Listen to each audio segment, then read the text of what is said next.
For the last 5-ish years, this one system has allowed me to travel extensively, own a few horses, and now move to the other side of the world.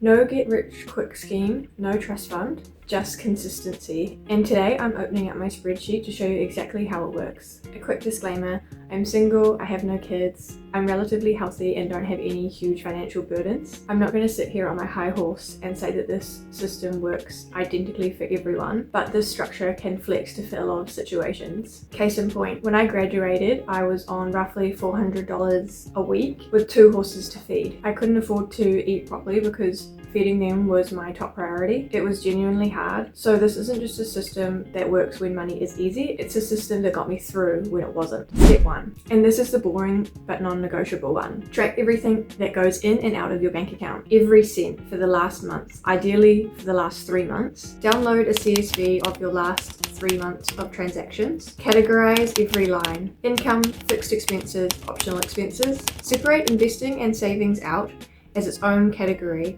Not an expense, but it is still money that's leaving your bank account. That categorization is what tells you what your sinking funds will need to be, not a generic template, but what actually goes in and out of your account. Step 2, build your sinking funds. Once I knew what my categories were, I split them into sinking funds. Essentially one dedicated pot per category, so every dollar has a job before it can be spent. So my categories are or were rent and house bills, subscriptions and automatic payments, fuel and car expenses, groceries, snacks, which was coffees, takeaways or petrol station impulse buys, dancing and competitions, horses, socializing, and one-off funds created as needed. If something new came up, I would just create a new sinking fund for that. The point isn't the exact categories, it's that every category has its own visible pot. Step 3, the monthly split. Because I got paid monthly, I would map out how many weeks were between one payday to the next. Then I'd check my fixed expenses. They were either weekly, fortnightly or monthly. Then I'd check which expenses, the weekly, the fortnightly and the monthly, would fall into that window. I'd transfer that exact amount into that sinking fund. Yes, I could have automated the transfers. I didn't on purpose. Doing it manually kept me genuinely aware of what was moving through my account each month. So you may like to automate this. I have not missed a single month, except once when I did crash my car. It happened to be payday and I didn't end up doing this, but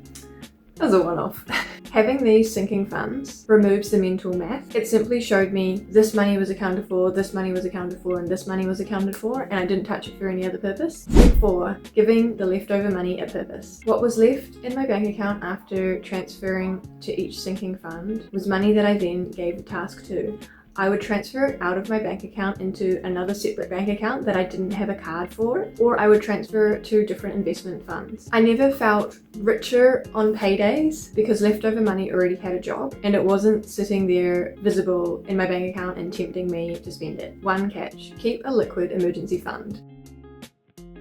This caught me out once when I took my car to the mechanic and I didn't have enough money in my car fund, and I ended up having to pay a fee to transfer money out of my investment fund more quickly. So I would suggest having $500 to $1,000 sitting in an emergency fund that you can access pretty quickly, not have all of your cash locked in investments. And if you're using a high interest sinking fund inside your main bank account, check the withdrawal fees on this as well. Because I also got stung once. I created a travel fund and I booked flights. I booked a flight deal and ended up getting stung with $150 worth of bank fees for pulling my own money out of my sinking fund. RIP. The goal was never willpower, it was making sure the money physically wasn't sitting somewhere I could talk myself into spending. Moving it back takes an extra step, and that friction point is the whole purpose. So I've taken a sample from my budget from August last year, so exactly 1 year ago, and here's a real weekly split. My budgeting amount is on the left and my actual spend is on the right. I wasn't perfect, and as you can see, I overspent in the food category. This isn't fully about restriction, it's about certainty. Living within a number that you've decided on in advance instead of reacting week to week.